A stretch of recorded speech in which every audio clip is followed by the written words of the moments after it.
Howdy, all of you delicious people. I'm here today to review Superman and Lois Season 2, Episode 5. I forgot exactly when this show was because I really just lost track of time, and I'm like, oh yeah, like, this show was coming back, and I had to just kind of figure out, I'm like, okay, I've been a little behind, and behind the eight ball in this one, so I figured I would go on, watch the episode because it's conveniently on the CW app for this one, and just like, oh, okay, so I'll review this and check this out, because usually I'm like really like good at getting like these out fairly quickly for especially this season. So if season 2 hasn't exactly been stellar for me, I would have to say it's kind of weird going into this episode, because I will admit there are bits and pieces that I like about this episode, but I also am kind of concerned about this show also, because it feels like they're already doing something in a show that would eventually lead to a show's ending. Because really, when you have a show that tends to focus a lot on a lot of side characters, that's when I start to get very concerned about a show. Where I'm just all of a sudden thinking, I'm like, man, there is a lot of focus being done on characters that aren't to be anywhere on this poster in this episode. I'm like, man, this Cushing family, man, are we gonna have a different logo screen at some point?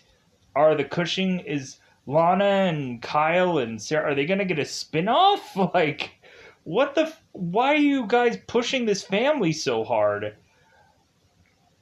Because I'm like, man, like, this isn't even a Superman and Lois show anymore. It's not even a Jonathan and Jordan show anymore, because I thought that was kind of the main focus in the first season. Now in the second season, it's like, how can we get that Cushing family just more focus, even if there's nothing going on with the Cushing family into the action part of it? No, we just kind of have to figure out some way to just like, no, they're the focus. We don't give about how this family is going to be tied into the Superman and Lois stuff. No, like, we're just going to go on and keep having them so pinpointingly focused and give us like much more of a soap opera like show than a action packed superhero show. Like, this show really has changed from its first like plopping down. Like, this show has turned so much into a soap opera. Like, it's the show is just turned into a soap now, and I'm just kind of disappointed in it. But again, there's stuff that I like about this episode, but I just overall just have to question my enjoyment of the show. It's weird. But I would recommend people going on and seeing this show if they haven't, because they've been like me, where it's like, oh yeah, the show is still on? Oh, okay, great. So, with that said, yeah, let's just go into like the teeing up version of this episode. So, we mainly focus on Sarah and her quinceañera, and so that's basically most of the episode right there. We're going on and having, of course, Jonathan and Jordan, and it seems that Jonathan is to get very jealous of Jordan, to the point of Jonathan kind of going a little bit too far with things, let's just say, in a very cryptic-like sense.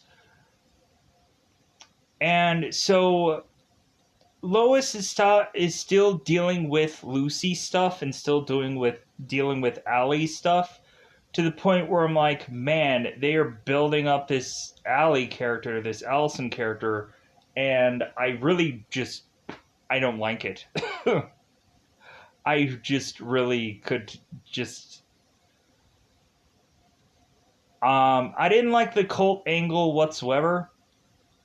And so now building this character up is something I did not want. So I'm just like gonna have to just deal with it, because that's what the story does. That's what the story is doing. So there's nothing I can do about it. So, but we have it where like we still have this very prominent alley story, but it honestly has nothing to do really with Lois Lane. It has a lot more to do with Lois Lane's boss, Chrissy. And I'll get more into that when we go into spoilers.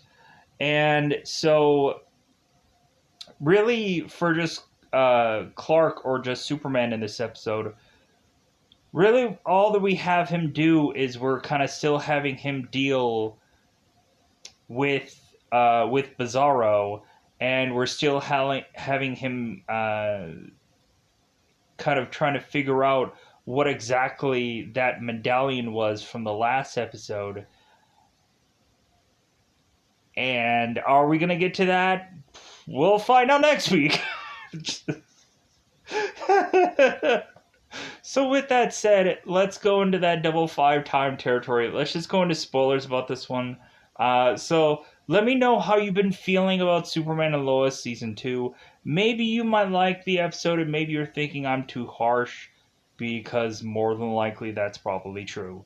But hey, like, I would honestly say between the two seasons so far, I just liked season 1 a heck of a lot better, just because the stories were more interesting. This season 2, we have it where in season 1, if evil Superman from another world wasn't all that important, then we go on and we have the same thing being done in season 2, where we have another evil Superman from another world that may not all be that important. They're already just trying to sweep this guy under the rug, and that is just bullshit. But let's just go into spoilers. So, in the very beginning of this episode, we of course have Clark whiffing up some banana brownies, or banana cupcakes.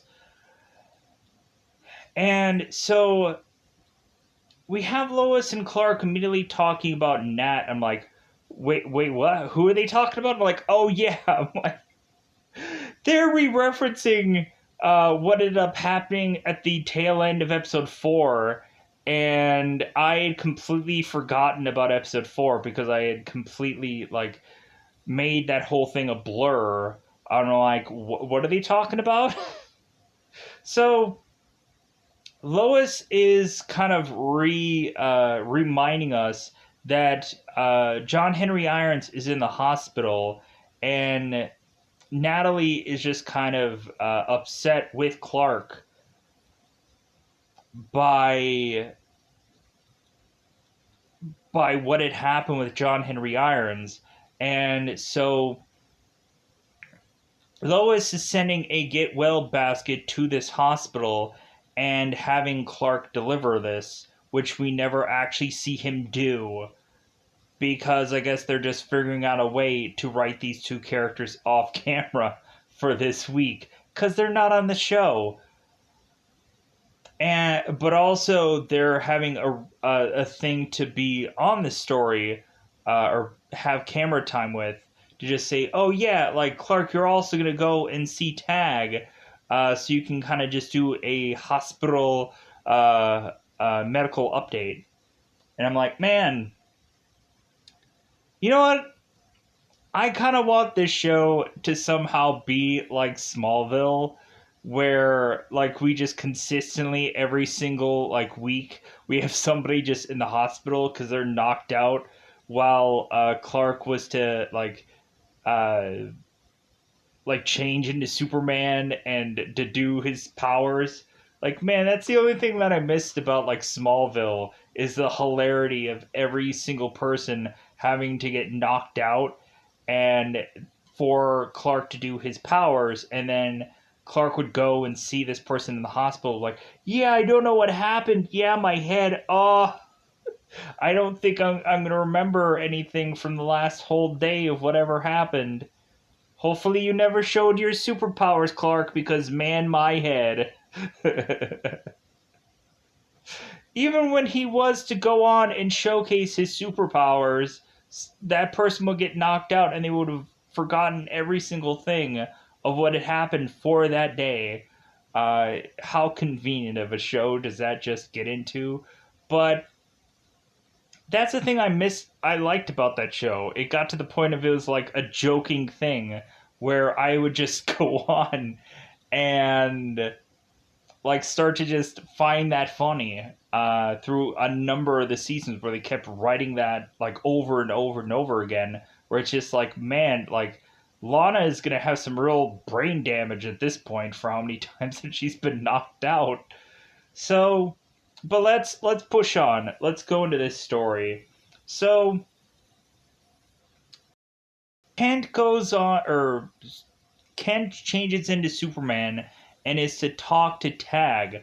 And so Superman is talking to Tag about that medallion, that weird necklace that Bizarro was to have, and Tag took it from him and then ran off. Well, his equivalent of speed running off?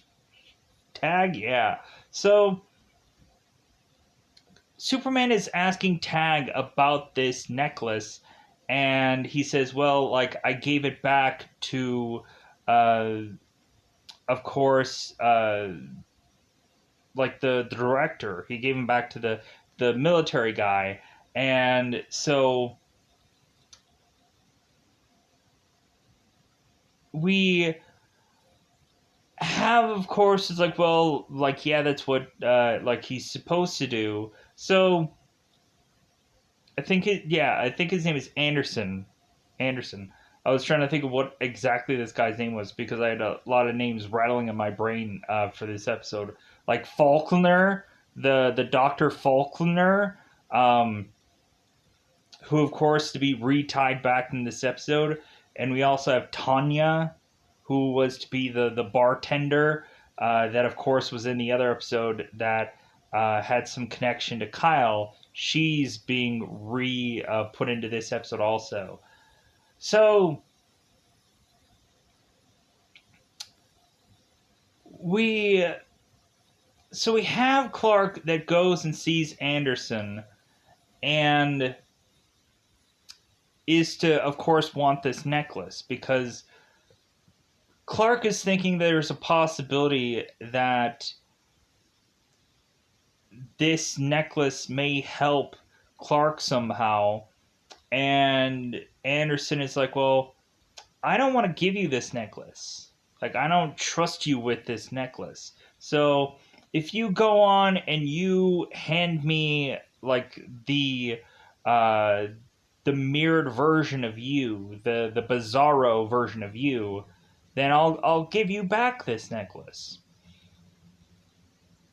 And we have also Lois and Clark going on and talking about Bizarro, like that he's like a shadow version of Clark, or he's like a mirrored universe version of Clark. And they weirdly have to say that because there's a whole reason behind that. So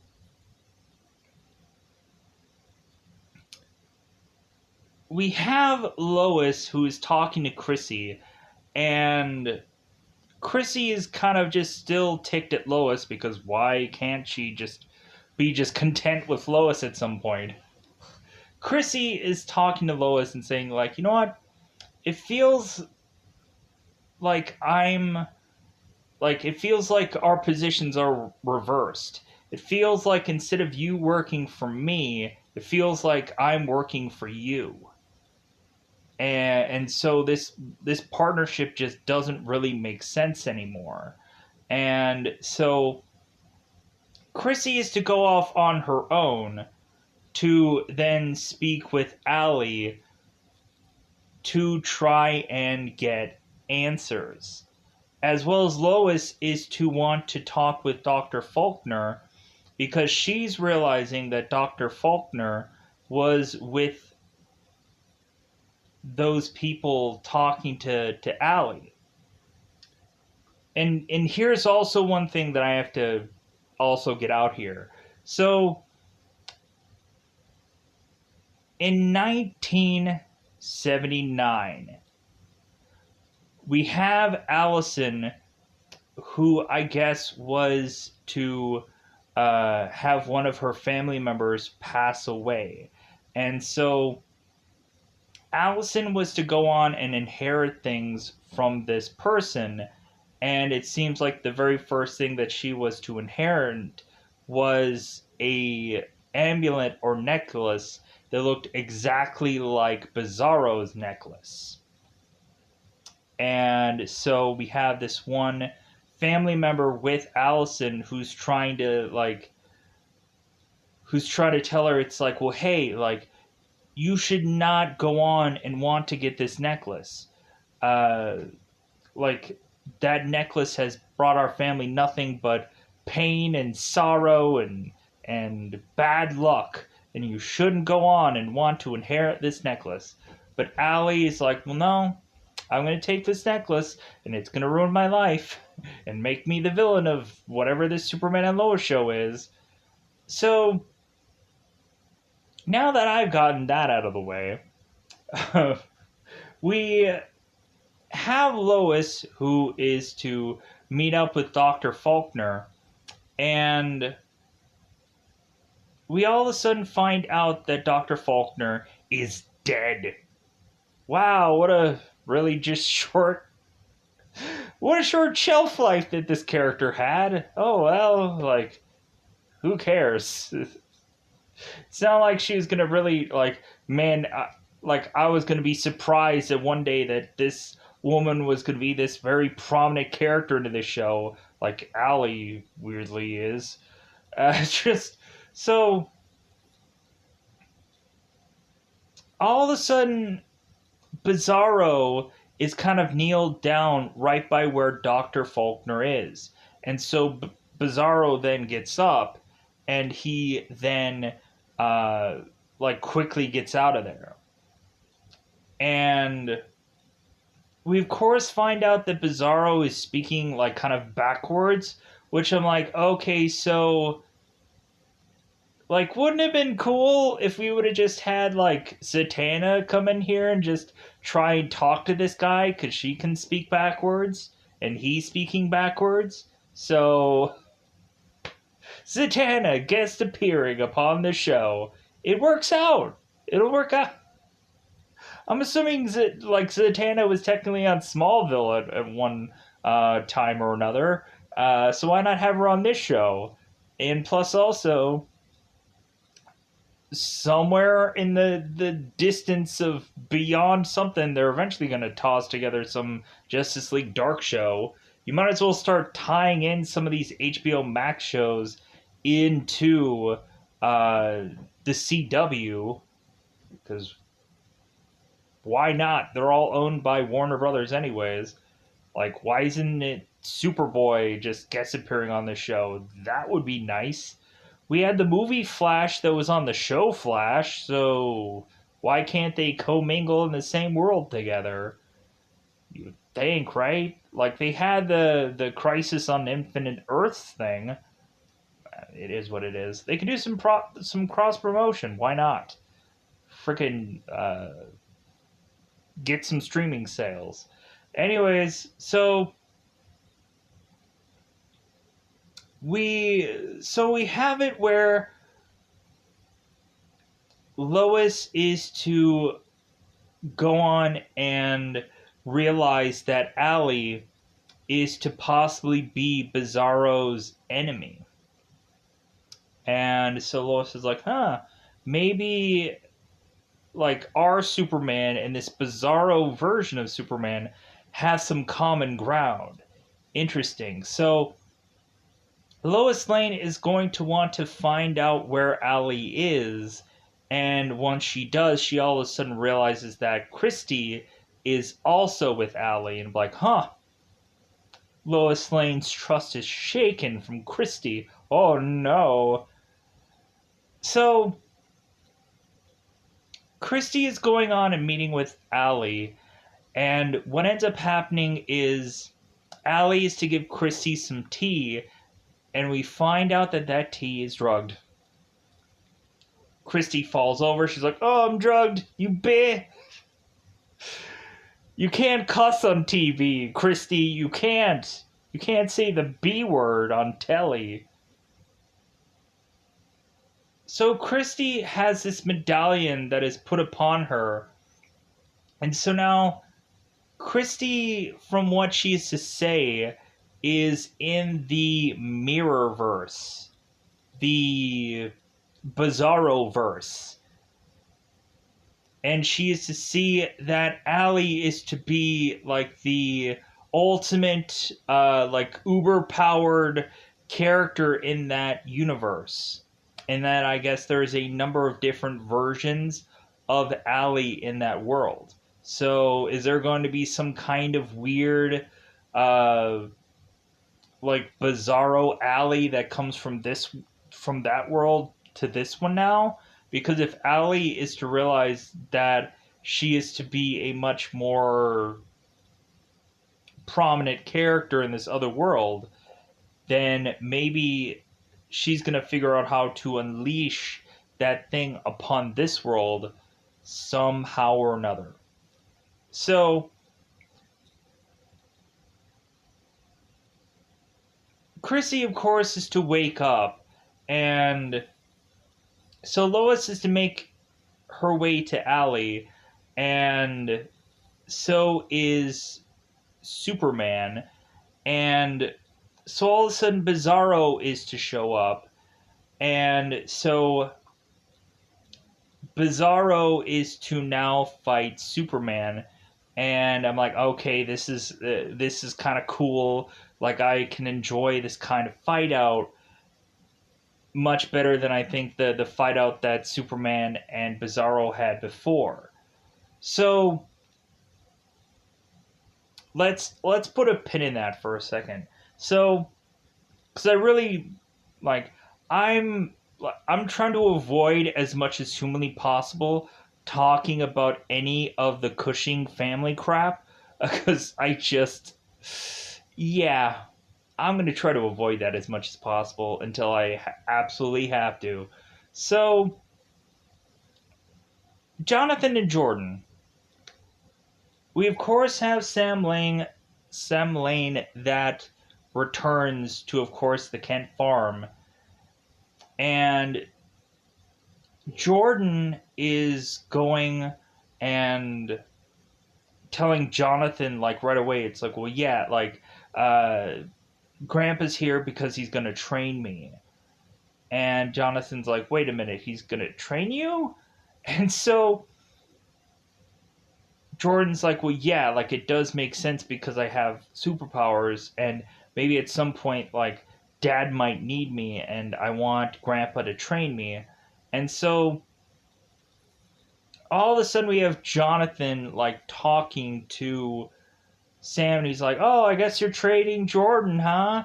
Like, yeah, like, and so Grandpa's realized, like, well, like, yeah, like I'm gonna train him, but hey, like, how about we just kind of incorporate Jonathan in this so he doesn't feel left out? But then all of a sudden, we have Jonathan who is to really just be very jealous of what's going on, and so Jonathan pops some XK so he can kind of outshine Jordan because of course Jordan has like powers, but like really Sam is not really seeing anything in Jordan that's to be like, ooh, wow, like you're really bringing the heat, kid. And so we have both Jonathan, we have both Jordan. They're doing like push ups, and Sam isn't seeing any like superpower thing uh, to showcase that Jordan is like, yeah, these powers, yeah, it's really so Jonathan is to go on and get a thing of water to come back with some XK, and all of a sudden Jordan is now hitting this this corn bag, and Jonathan is telling both Sam and both Jordan, it's like, well, hey, how about you actually practice on a real person? And so Jordan is like, okay, fine. So Jonathan and Jordan start to fight. They go into fisticuffs, and all of a sudden we find out that Jonathan is doing really well, to where he's getting some pretty good looks in on Jordan only because Jonathan uh, is to have XK. So we later on find out in the episode, because Jordan is just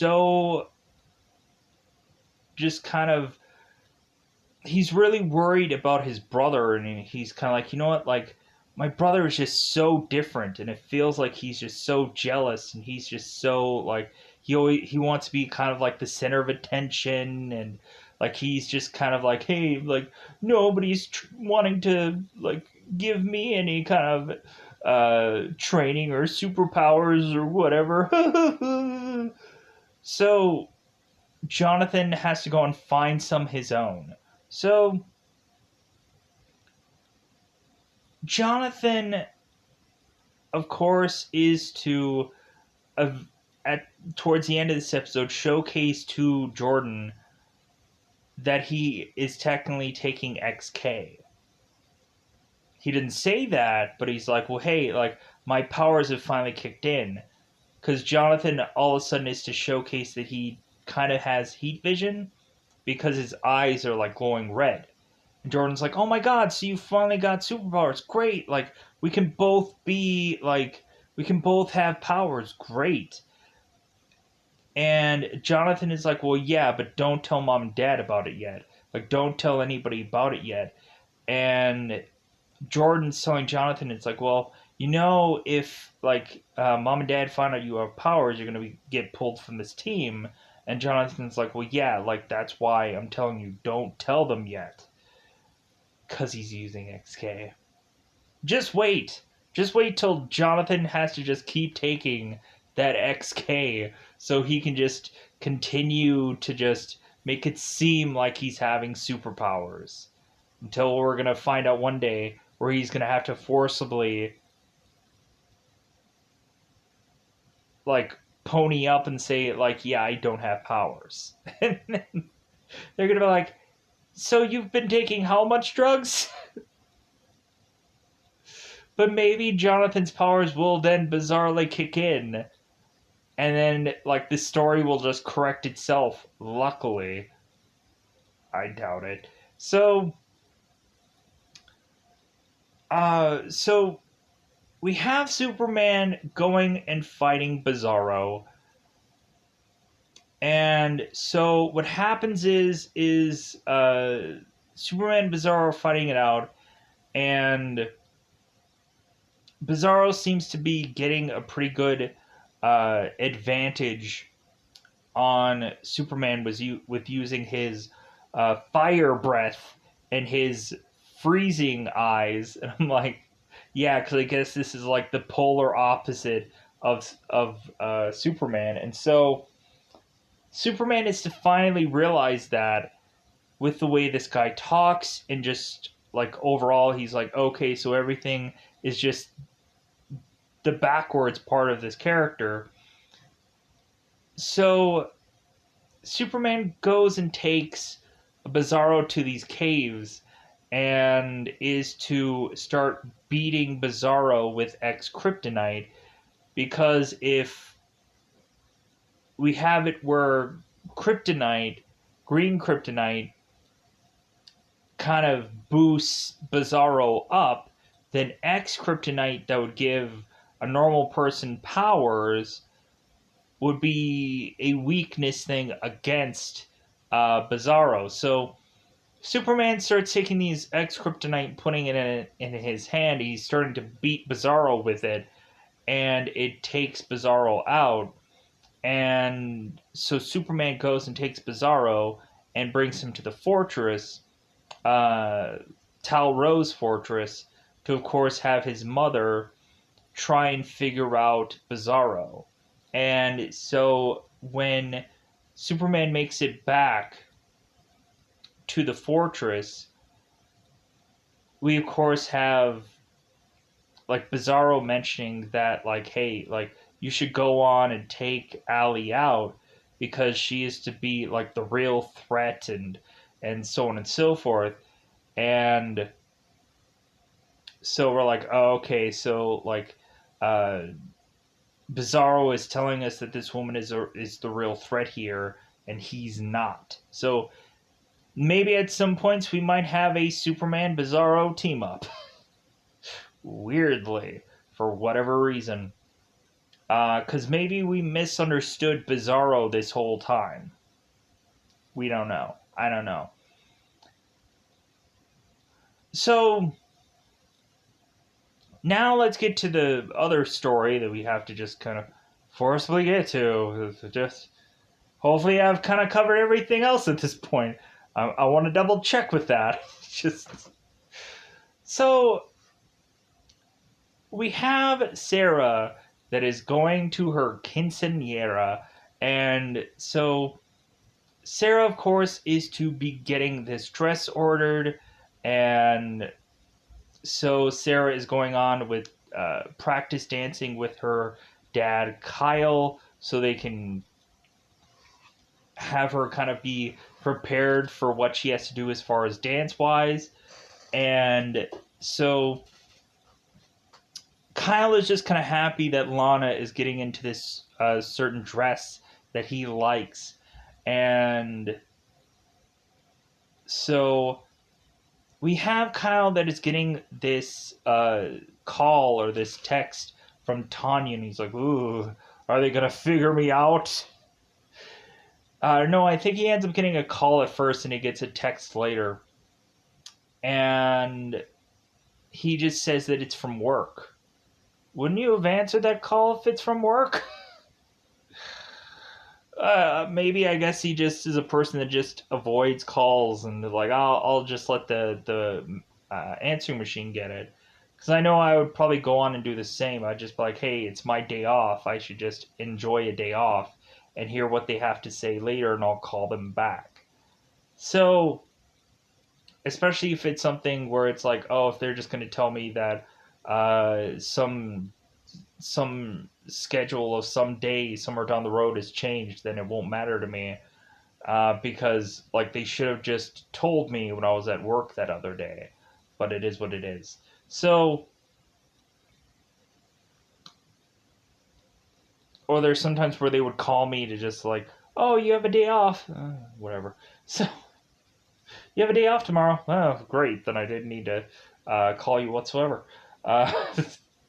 So we have it where like Sarah and Lana are talking about the dress that Lana was to pay for, and kind of talking that Lana's gonna have this whole speech, and Sarah's like, hey, like, don't you cry, or like, because I'm gonna cry, and Kyle's gonna cry, and everyone's gonna cry, whatever. Anyway, so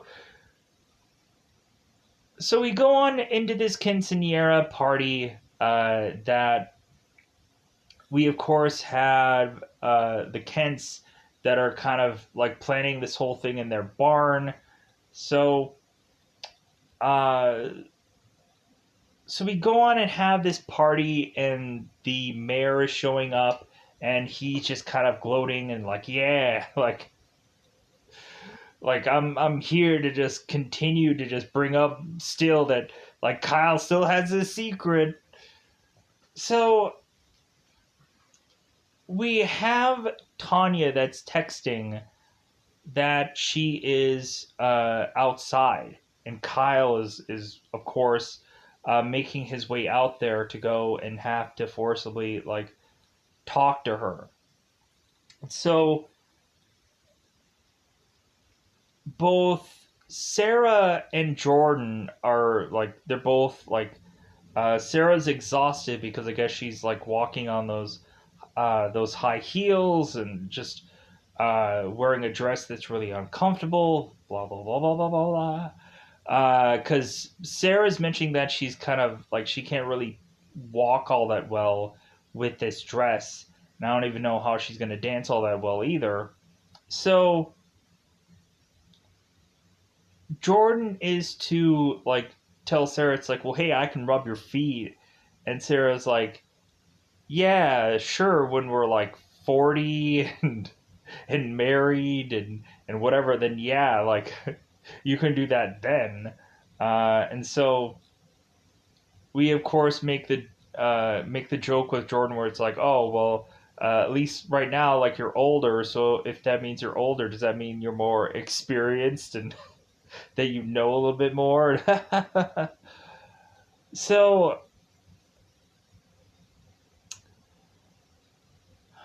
we all of a sudden have Kyle that's confronting Tanya and hearing about all the secret how like Tanya was to have her girlfriend sell this story to the mayor, and Tanya felt bad about it because she just wanted like to just uh, be with Kyle, and like all of this just didn't work out the way she wanted, so she runs off. And so all of a sudden Sarah is to hear this story and she's like, oh my god, my dad had an affair. So Sarah goes off back into her party to be forced to dance with her father, a thing that she does not want to do. And so Sarah runs off, and Kyle's like, What's going on? What's going on, daughter? Nickname, whichever." So Kyle is running off to figure out what's going on with his daughter.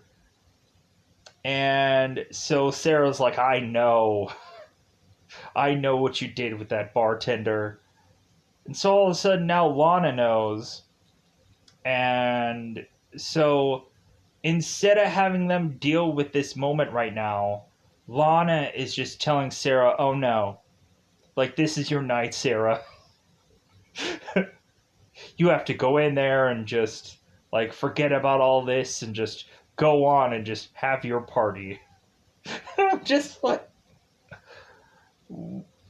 God, this show has just a weird, bizarre focus that I don't get. So they go back in there and they're celebrating, and so it's just like, okay, like let's just have this party. Like we had the one really nice moment where like Lana was thanking like Clark for like always being there for them and like that kind of thing, and Clark is like, oh, like hey, like we're friends, like we're the best of friends. And like I'm still having that weird goofy moment where like Clark all of a sudden is just gonna like there's gonna be this like Clark Lana moment weirdly because hey, like maybe Kyle and Lana just break up and all of a sudden like Lana is just weirdly around like Clark a lot, and all of a sudden like there's just this one weird moment where like Clark and Lana kiss, and then Lois was like, oh my god, how could you, Clark? But then like Clark has to go on and re-win Lois over, and maybe it could just be misconstrued as just like, hey, like she came on to me, like I didn't do anything, and but still like it happened, and like there's nothing he can do to change it. I want that to happen so badly now.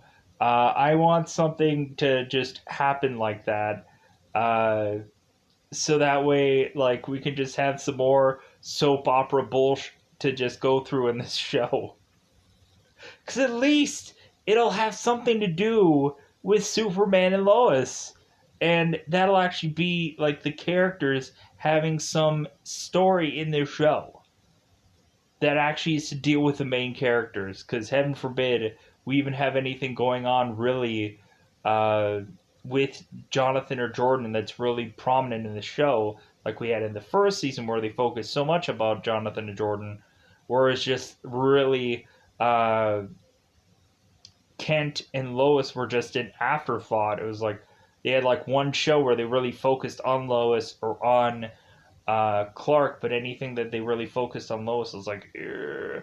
And so yeah, like they've gone off such of the beaten path where I'm just kind of concerned about where this show is going to head at some point. Because like anytime that like side characters are getting a huge focus, that already means to me that they don't know how to write this show. Like it just feels like they've already just like, hey man, like we're running out of stories to tell already in season 2.